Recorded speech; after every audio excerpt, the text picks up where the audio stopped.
Hello, everyone, and welcome to my podcast, Scott Parker Goes Live. For those who don't know me, I've been called a covert human rights campaigner. Others, I expect, describe me more as a social entrepreneur and thought leader who invented the first business-owned disability network and has a long career persuading senior executives that treating people properly, including people with disabilities, is good for business, and then showing them how. Some argue that I have supped with the private sector devil so long, with that famous long spoon, that I have in fact gone over to the dark side. Whatever you call me, after some 30 years hacking away at this, I'm still asking the questions that I think really matter. Why is it so hard to get "and what about disability" into the ethical and responsible AI debate? Why do so many of the diversity managers who describe diversity as a choice choose not to tackle disability discrimination? And since when is treating people fairly and with respect defined as a choice? Well, I guess you could argue not robbing a bank is a choice. Why do we have health conditions and it's other people who have disabilities? And why do we just take it for granted that HR practitioners don't have a clue about the impact of disability discrimination on, well, their human resources? I don't know about you, but I expect a doctor to know the difference between your elbow and your knee. And with all that said, let's dive into this episode. Hello, and welcome to Scott Parker Goes Live. And what a treat to have with us today Sinéad Burke. And so we don't know each other that well, Sinead, so I'm really looking forward to this conversation. I wanted to start actually by saying I'm so intrigued by your brand, Tilting the Lens. It conjures up images of film and Hollywood, the lens. It's also, of course, people talk about the female lens or the male lens, right? I just wonder if you could tell us a bit about why you chose the brand and, of course, what you actually do. What does the business actually do? Susan, thank you so much. I'm really thrilled to be here. And to your point, we don't know each other that well, but I know over the past year, whether that's at ZeroCon or other spaces, I've been left, every conversation with you, I've left with kind of a new question, a new thought, a new framing. So I don't doubt that this conversation will be the same. So I'm genuinely thrilled to be here. And as you said, my name is Sinead. I'm the CEO and founder of Tilting the Lens. And in terms of the name or the why, I think, there's probably a couple of different reasons. The company is almost 6 years old. And I don't know if I was shaped by the singer Christine and the Queens, who had a song called Tilted that was very popular at the same time. But I think what I wanted more than anything in naming the company was for it to be one, not my name, very specifically, as somebody who has spent a long time in design spaces and who has a individual platform and profile. One of the reasons for setting up the business was to create an engine to ensure that there was a team, particularly a majority disabled team. And I think the business could have been successful if it was named after me today and tomorrow. But naming it after me would have limited its success, but also would have limited the potential for the team as a whole to be leaders and to grow under a profile that was specifically about me. So what I wanted for the name of the business was for it to indicate in a way what it is that we do or what we are ambitious to do, which is about reframing. Tilting the Lens is less about a camera or, the lens of the device itself, but I think it's about how, to your point, we all have a lens. So whether that's the disabled gaze, the female gaze, the queer gaze, for example, but just the world has a lens on disability, on accessibility, and the need to tilt it is about creating an action or the requirement of an action, and to reframe how we see disability, to reframe how we undertake accessibility. So in many ways, the naming of the business was aiming to be a call to action internally, but also externally, and also for it to be broad and not too specific. But I think the thing that I have learned is that so we have a sign name, and for the purposes of the camera, the sign name was created by the deaf artist Christine San Kim. So I'm holding my two hands in a kind of L shape on each hand, and then I am turning it and pivoting it in a clockwise direction. So it's Tilting the Lens is the sign name for the company, but it's also a very long name. It's a very long URL, but it was hopefully supposed to be directional, action-led, and something that could kind of incubate a team of people and a team of ideas. Well, it can't beat for length Business Disability International, which is a nightmare. No, I think it's actually quite concise. And that makes perfect sense to me. We talk about reframing all the time, but it hardly Hmm. ever happens. So what do you do to actually make it happen?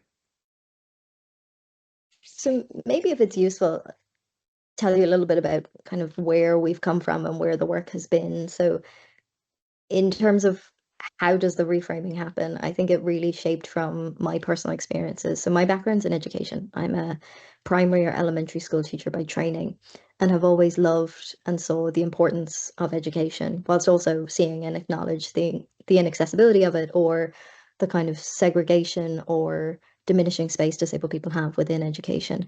So my background was in education, but I did a TED Talk in 2017 called Why Design Should Include Everyone. And that platform created great momentum around my career in advocacy, but specifically then in design, and spent a lot of time in design spaces, particularly fashion as one example.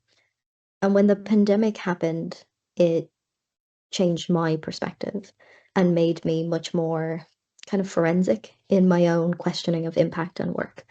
So I live in Ireland, but in England, in the first wave of the pandemic, 6 out of 10 people who died of COVID-19 were disabled. And I have never forgotten that. And it kind of struck me really kind of tangibly. And I remember asking myself, did the fashion industry, as that was the industry that I was most embedded in at that time, become more accessible because I was part of it, or did it become more accessible for me? And it really made me question the value of visibility, the value of representation, the value of awareness. And 6 years later, I still feel that all of those pillars of work have importance. But what they don't guarantee is system change. What they don't guarantee is reframing. What they don't guarantee is access for those who are most marginalized. Often, what it guarantees is exceptionalism. Often, what it guarantees is success for a period of time. And whether that is either for marketing purposes or whether that is, again, success when it feels most palatable, etc. But I think what I found is that it doesn't guarantee that change exists in the operating model of how a business functions. It doesn't guarantee change how, in terms of products and services, are designed. The reality is nothing guarantees that change. But I think my understanding, at least previously, was that if we build awareness, if we build representation, if we build visibility, these things are inevitable. And what I've learned is that that's not true. So Tilting the Lens is a business and is a company and is explicitly a company and a business and for profit. We are a majority disabled team. We are a verified B Corp, meaning that we have sustainability objectives in the same way that we have accessibility objectives. And we're a living wage employer, ensuring that we invest those profits back into not just the community, but the team of disabled people that we have. But what do we do? So we're a consultancy in the sense of typical kind of professional services. So whether you are a McKinsey and EY, we are not at that scale, but we are a consultancy in terms of that our model is often either a retainer or project basis. We do work in three particular categories. So built environment, people and workplace culture, and product and service design. But day to day, the work that we do is in relation to kind of auditing, research, strategy, and design. But what we feel makes us different or effective is that our involvement in the work is not just in doing the audit of the building, but it's making sure that not only do we give recommendations, but we support the implementation and ensure the implementation happens. So that again, we can move from this idea of not just identifying the barrier, but solving for it and being accountable to it. I think the other thing that we do is that we co-design all of our solutions. So not just with the disabled team that we have internally, but we also have a research hub, which is over 600 disabled people globally that we work with in a paid capacity to support the design of our solutions.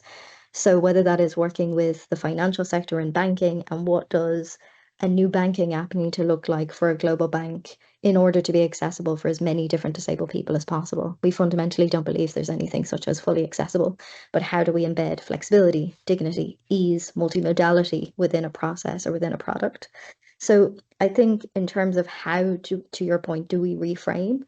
Some of that is, a client will often come to us and say, hey, we have an issue in our organization around self-identification. 1% of our population self-ID is disabled, but we know that there is more. Help us increase our self-ID. And I think what we know is that that's not the problem. I The was going to problem say, is not, I always say, why that's don't you not the start problem. somewhere else is actually where I would go. Yeah. Exactly. And I think what we identify is that, culturally there is an issue of psychological safety in the organization, but also more than likely there is probably an issue and a barrier with the reasonable adjustments process or the reasonable adjustments policy, or there is a barrier with the design of the office, or there is Or a barrier Sinead, with the recruitment process. I want to come in and say, or Yeah, you're such a good employer, they don't feel the need. exactly. Because the aim Exactly. was supposed to be, if you remove all the barriers, I no longer have a disability, in the Yeah, quotes, the social model stuff. And that's exactly. certainly And what so, happened to a Canadian bank. They were sued. And it right. turned out that they had lots of people, but they didn't think they had a disability because everything was fine in the office. Yeah. And the question to your point that we often ask is if a client comes to us, say, we have an issue with self-ID, and go, okay, well, why do you need or want to reach a certain percentage in that self-ID? What Is is the is your right number? ambition, Yeah. yeah, and is your ambition and aim to meaningfully support disabled employees? Great. You may not find that out through the data point of self-ID, but we can discover that through research and engagement and strategy in other ways. So I think, for us, we're really clear when we work with leaders and organizations. What is it we're trying to solve for here? Yeah. What's been undertaken to date? Why is it not working? And then how can we work with the disabled employees in that organization? Because they are the ones closest to the issue. So they are the ones closest to the solution. Oftentimes they're the people that, will say, actually, you know what, if there was just an air conditioning unit in this space, everything would be great, rather than us as consultants going in and assuming what what the answer is. So for us, we have worked across multiple sectors, whether it's government, not for profit, arts and cultural, finance, design, fashion, trying to embed that long-term change. And I think for us, we take the approach that in terms of the work that we do, we should be there for a relatively short period of time, ensure that's embedded, ensure that it's measured, and then leave that organization to do the work themselves, in the sense that they shouldn't be dependent on us as a small disability-led team to exist forever to support them. We want to ensure that they can be independent and iterate and continue in the work. And then I think lastly, what I would say is that we really believe that we have a mandate to also ensure that whatever resources we have or learnings we have can, I think, support an ecosystem. So we have two scholarship programs. So we are the kind of co-founder of the Parsons Disabled Fashion Student Fund. So we currently have 6 disabled people studying fashion design, fully funded at a degree or a master's level in New York. We have a program with the National Talent Academy in Ireland for a pipeline of talent for disabled writers. And what I should say is we're not just interested in people coming through a program, but getting them employed, getting them supported, ensuring that they can have careers. And then also we open source a lot of our research. We open sourced a white paper on adaptive fashion, which was research we did with over 100 disabled people globally to understand what actually are their requirements, but even more their desires from an adaptive fashion perspective, and open sourced our framework. So what I would say is that we're 6 years in. I think there's a statistic that says over 50% of businesses fail within their first 5 years. For me as CEO, it was really important to reach that 5-year benchmark. But I'd also say it's really hard. It's really hard to do this work. It's really hard to have a business and succeed, but I'm constantly learning and constantly trying to, yeah, improve on that and continue to deliver really high value work and high quality work and measure it to ensure that it's delivering change for disabled people. You you end there very powerfully saying, and it's hard. So I think people would assume that it's hard because you're trying to persuade companies to do something sensible about people with disabilities. Or is it just hard because you're an entrepreneur and it's hard for any entrepreneur? Yeah, I'm an entrepreneur. I have cash flow issues, the same as every entrepreneur. 50% of our annual budget goes to salaries because it's important. I think it's hard because when you have a majority disabled team, there is flexibility that's needed built in. That doesn't make it harder, that just makes it hard. Having a business, having employees in this time is hard. I think it also makes it hard because we're in a moment where for lots of global companies, but also small companies, redundancies are happening. The role of AI in the workplace is increasing. Whether or not that is a positive or a negative, we don't yet know. And I think every leader that we meet in every organization, often by the time that they come to us, and we typically don't do the hard sell in coming to a business saying you should hire us. So typically organizations come to us at a point where some of that internal work has already been done.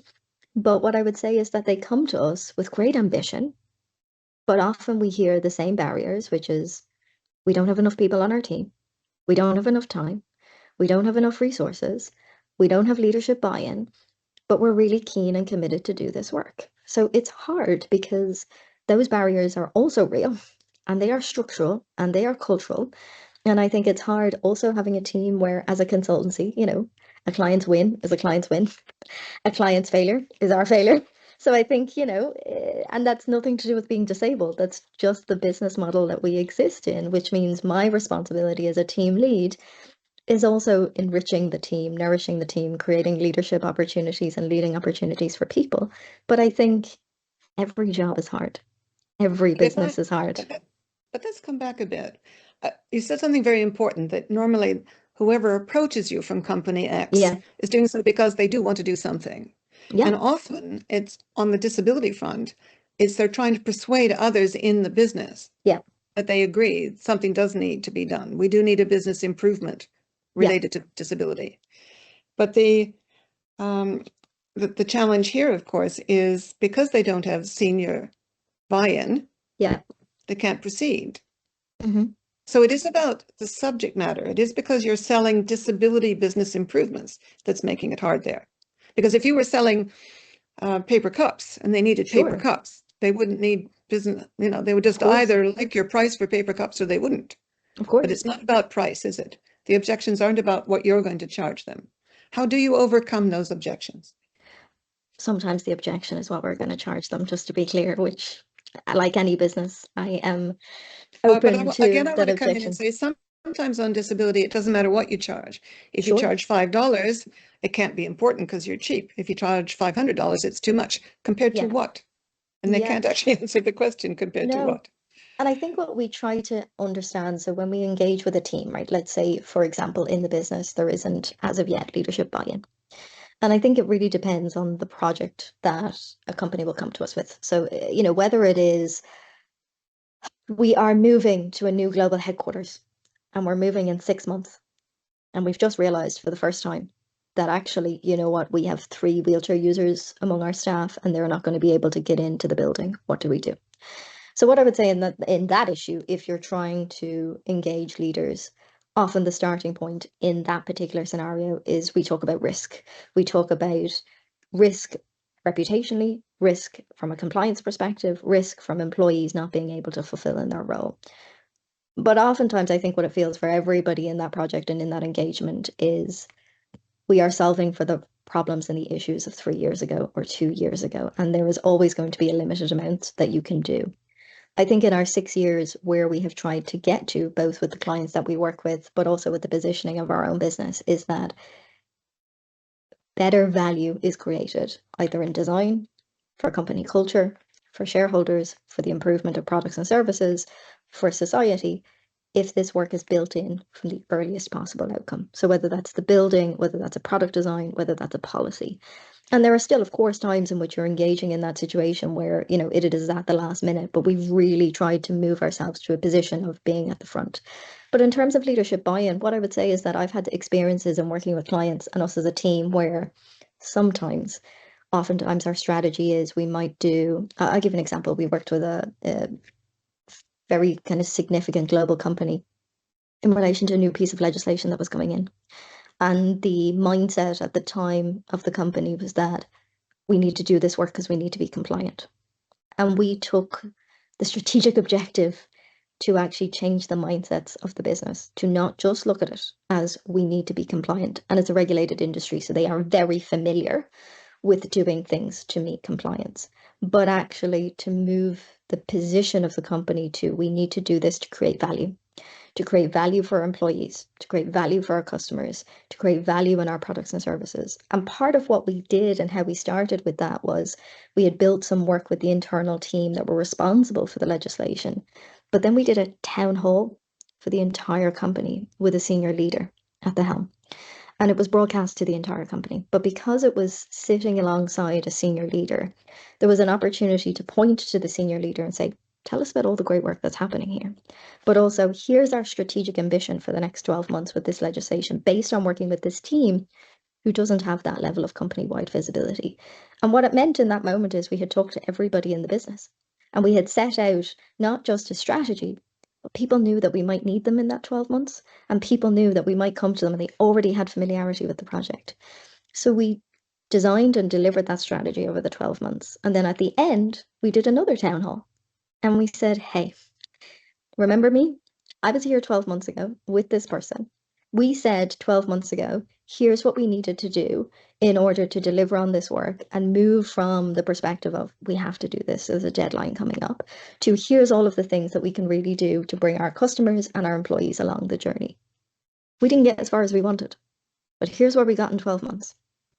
Here's what the work that you did to get us there in that 12 months. And here's what we're going to be continuing to do for the next 12 months. But by having a senior leader in that room, engaging in that conversation, there was a sense of importance placed on it. And reality. And reality. And also in a sense of accountability. Because we said in that first town hall, we're going to be back here in 12 months. And in 12 months, we're going to tell you exactly what we did and exactly what we're going to do next, which meant everybody had a timeline.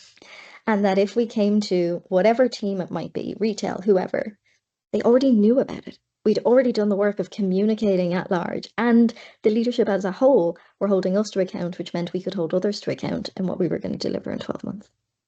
You see, you're talking a language that suggests a process is being managed rather than aspiration. No. Right? Yeah. This language of journey, we're on a journey. No. Sinead is saying you're starting here and in 12 months' time we'll come back and see how far you got. It's managed. Yeah. It's not just aspirational journey.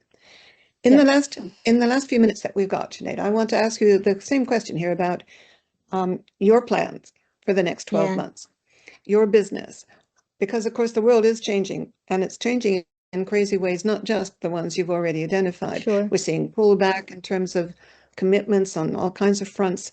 Recent news, for example, in America about companies refusing to give pregnant women chairs to sit on. It's not just about disabled people in a big sense. No. How are you adapting as a business to all the geopolitical stuff out there? What do you think is going to happen in the next 12 to 18 months for you and what your priorities are? I'll kind of answer this internally and externally and be as transparent as I can. So, in terms of tilting the lens as a company, we are established across 4 countries. So we are an Irish company, but we are an employer set up with HMRC in the UK. We are in Spain and we are in Germany, as that's where our employees are based. What I would say to any entrepreneur who may be listening or business owner, and those who are will know, makes it more complicated and hard and also incredibly expensive. So we have, from a compliance perspective, different requirements as an employer in those 4 countries. But what we try to do is to ensure that we have a standard that every employee gets, regardless of where they live, as much as we can. What I would say is that our budget as a small company is really significant. As I said, 50% of our costs go back to employees. We also have, say, a wellbeing allowance, so everybody receives £100 per month to either access therapy or a haircut. Again, knowing that most of us are doing this work in a professional capacity, but our own personal and lived experience is impacted by it. So ensuring that people are well is really important for the effectiveness of the business. So in terms of the next 12 months, I think, I think there will be change to the business in the sense of our goal for the next 12 to 18 months and I'm going to use a terrible consulting verb, so I apologize. Go for it. Go for it. If it's good for McKinsey's, it's good for you. Is to codify frameworks and processes. So what I would say is, to your point, is that, we are a management consulting agency that works in the specific aspect of accessibility, and we manage projects, timelines, scopes, deliverables, and outcomes, and we have to be accountable to them. So I think in the first 5 years of Tilting the Lens, we were figuring out, and at times building the plane in the air while we were flying it, what our USP and what our model was. I think coming into year 6, we are very clear on what that is. But that has to exist in documentation, in process. It has to exist outside of the brains of one person or any individual person on the team. We are scaling and expanding our research database in order to ensure that both economically and also in terms of our impact goals, we can contribute more meaningfully to the disabled community. So in 2026 alone, we've invested €10,000 into our research hub, which has resulted in 59 paid opportunities for disabled people in the first half of this year. We want to year on year scale that so that we are a vehicle to bring that kind of economic value into the community. And what I would say also is that in doing so, we take great responsibility ensuring that we are flexible with that. So we are also always really keen to ensure that no disability benefits are disrupted, because we are paying people for a one-off research opportunity. So we are flexible in how we do that. And I think, again, because we're disability owned, disability led, we have the deep understanding of the risks there, but also the need to be creating opportunities.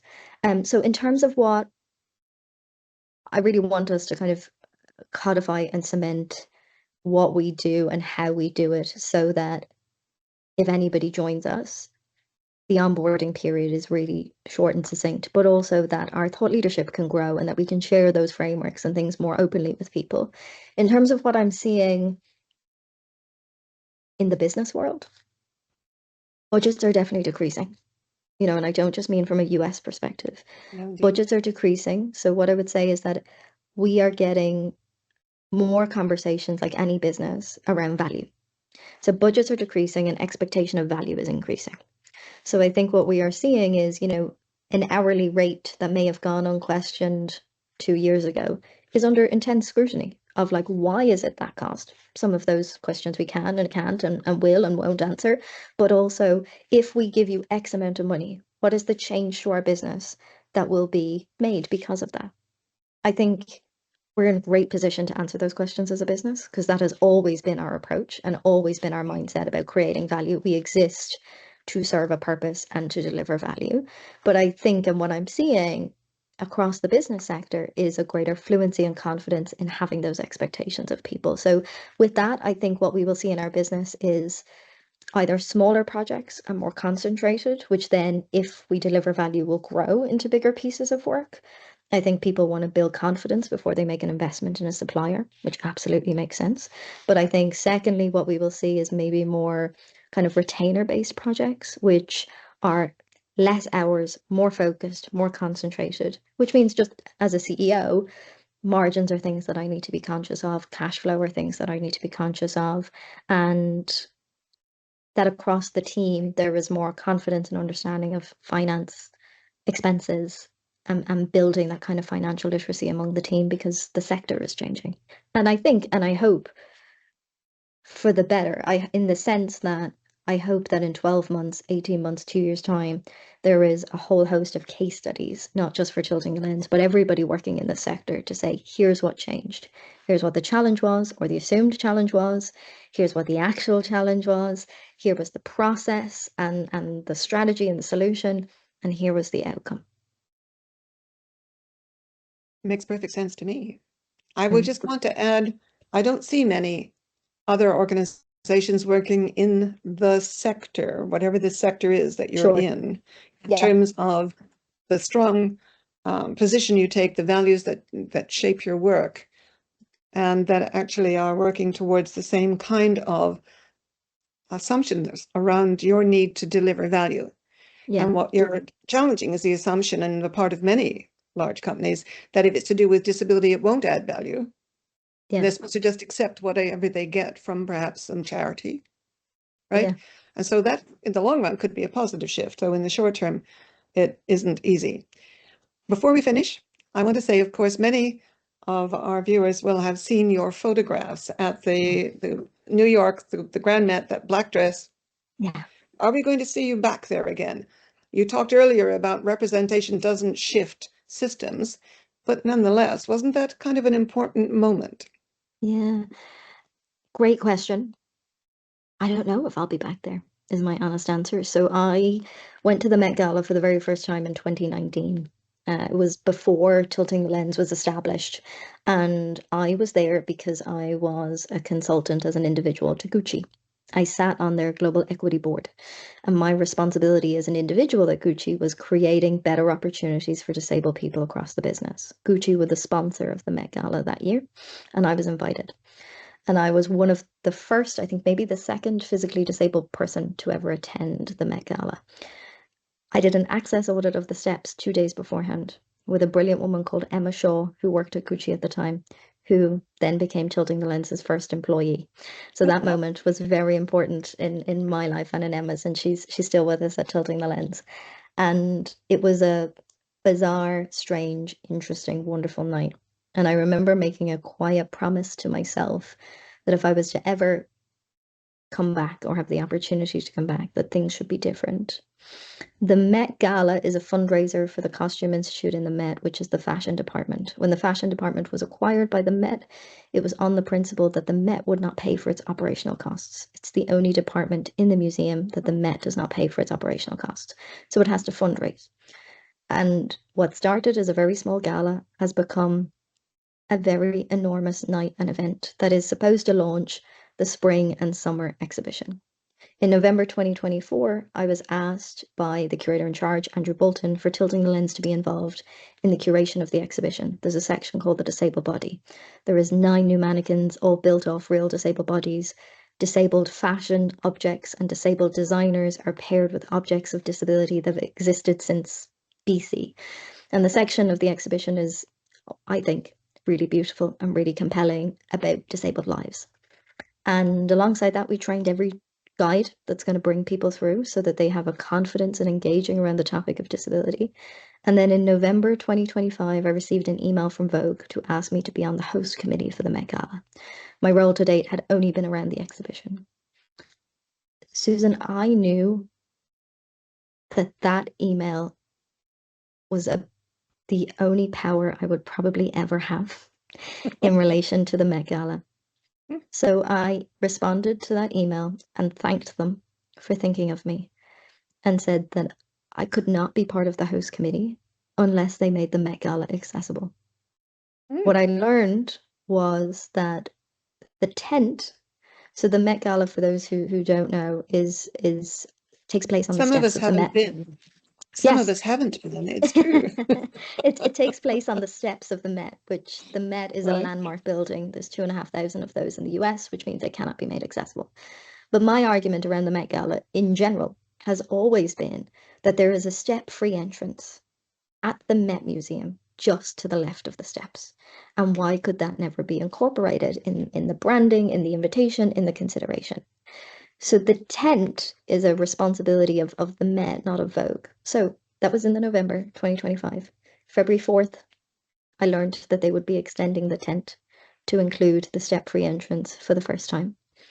And that I would then, because of that, confirm my participation in being part of the host committee. And with that was able to also support disabled press being on the red carpet for the first time and ensuring that they had an accessible space and that, for example, the live stream would happen in a step-free accessible area. What I have been told is that there is a continued commitment to include 2 entrances to the Met Gala going forward. What I have heard from the disabled community is that there should just be 1 entrance and it should just be accessible. And in my deepest bones as a disabled person, I agree with that. And I believe that we should all go through the front door. But architecture and architectural law is really challenging. And there are some buildings that cannot be made accessible. I think that law should change. But where we currently are right now is that there are some buildings that cannot and will not be made accessible in terms of step free. So in those instances, I think an alternative is better than not being able to be in at all. Right. Yeah. And I hope that the entrance and the step-free entrance continues. I am committed to engaging with brands of here's 5 people that you should invite to the Met Gala next year. I should say that tickets to the Met Gala are $100,000 a piece. So for a Oh, brand, when they put invite a me down guest, for two. Yeah, put me down for two. but when they invite Gosh. a guest, they want value from it. They Mm. are making a donation of at least $100,000 and they want a return in terms of image, visibility, engagement data. And So, challenge right? somehow. Absolutely. So I don't know if I will be at the Met Gala next year. I am not. It's not in my strategic plan for the next 12 months. But what I did do was, as much as possible, leverage the power that I had in a singular moment to hopefully create opportunities and a legacy that will go forward. And I'm really proud that somebody like Ariana Rose Phillip was the first power wheelchair user to ever be at the Met Gala. And I think we need more of that. And for somebody like Ariana, who is a model, she should be there every year. I'm a consultant. I shouldn't be there every year. But my hope is that those systems and structures change. And if I think about my journey to Tilting the Lenses journey, 2019, I was also on the cover of British Vogue. And then in 2023, Tilting the Lens guest edited an issue of British Vogue and we made it available in Braille for the first time. And Vogue continues to be made available in Braille in every issue. And for me, I'm really driven by those legacy pieces, not my legacy, but system legacy, and ensuring that that system legacy continues far beyond whoever is editor in chief, whoever is leader, whoever is consulting, that those things become embedded in the operating model. So I'm really proud of what we achieved at the Met and the Costume Institute. The exhibition's open until January. Lots of people have gone to see it. I hope they continue to go to see it. But yeah, the Met is also challenging. Fashion is also challenging. And the Met Gala itself, had a sponsor that people found really challenging and wanted to boycott. And I think all of those feelings are really valid. And I think the topic of visibility is really complicated. Who gets to be visible? Who gets to be seen as worthy of visibility? Which is also why, going back to the very start of our conversation, it's not what drives me. And nonetheless, it's a story of tenacity, determination, and time, Mm. because that didn't all happen in the first year. No, And and it's an important case study. I really think it's a yeah, very interesting story. Um, and it's also the and importance of stakeholder engagement. Like all of those people involved, I have known absolutely. for 10 years and 15 years. And I think change is sometimes seen, whether it's through the lens of the internet and social media, as something that happens overnight. My experience of change is that it takes a really, really long time. Can I just build on what you said about stakeholder management? Because what we see Yeah. all too often when we're looking at promoting change on disability in the bigger sense is that the kind of people with power that you are talking about as stakeholders are positioned as the enemy. And you Mm. don't build relationships over 10 years with enemies, Yeah. right? It's a completely different way of viewing the responsibility, if you like, on those of us who are trying to engage people to think completely differently, to look at their world in a different way. And Yeah. so thank you very much for sharing that story. I'm hoping that every social entrepreneur with a disability who watches this is going to pick up on that. Very Mm. powerful. Thank you. So is there anything, in terms of if you had social entrepreneurs with disabilities out in front of you today, and the final word, of course, goes to you to say, have you got any top tip? What would you say to them right now? Or any top, don't do this, but I would, what's your message to them right now at this strange time we're living in? What would you If do you, if you were starting out now with what you know now? mm, I think what I would do, or maybe even what I think has been most valuable to me, are two things, or what has made the most difference to my career as a leader. If you can afford it, get a therapist. And I mean that really seriously in the sense that, you talk to entrepreneurs in general, and they will talk about how lonely it is to be an entrepreneur. And I think it is, both from whether it's a confidentiality perspective, whether it's a staff issue, or whether it's just holding the weight of responsibility. Like what lives in my shoulders and what I feel kind of driven by when I get up out of bed every day is that I am responsible for 7 people's salaries. Now, Mm. as a team, we are collectively responsible. But as CEO, I am responsible I'm for sorry. people's salaries. That's where pounds stop. Yeah, Absolutely. I am responsible. And I am responsible at the end of the day for client expectations. Across the team, we can and we do all deliver individually on projects. But as CEO and as sole shareholder of this business, that responsibility is mine. And because of that, for me, and it's also why we have the well-being allowance as the team, having spaces where I can confidentially and openly and transparently talk through some of these things has been fundamental. You know, when I started tilting the lens as a person, the thing that I wanted most was for people to like me. The thing that I wanted the least was for people not to like me. Over 7 years of being a business person, I've learned that people are not going to like me, particularly at times, team members, employees, clients, whatever it might be. That's part of being human. That's part of being in the world. And I think having a place where I can develop skills, develop who I am. Makes Because as sense. CEO, my job is to develop others, but I need to develop who I am. And then the second thing that I would say is get some mentors. So I have 4 disabled mentors that I meet once a month for half an hour. And we often split that call 15 minutes and 15 minutes. They come with their challenge and issue, I come with mine. Some of the mentors are really senior and, you know, have been through redundancies and challenges that I haven't been through, but I go to them with those issues. For others, other people are earlier on their journey and they come to me with their challenges. But what is nice about that is there are certain things that you don't have to explain by also being disabled. But having spaces where you can go and not feel alone is really important and has been really fundamental to me. Well, and you're living proof that you're giving good advice, aren't you? At Thank you times. very much. It's been a real pleasure. So glad we had this time together.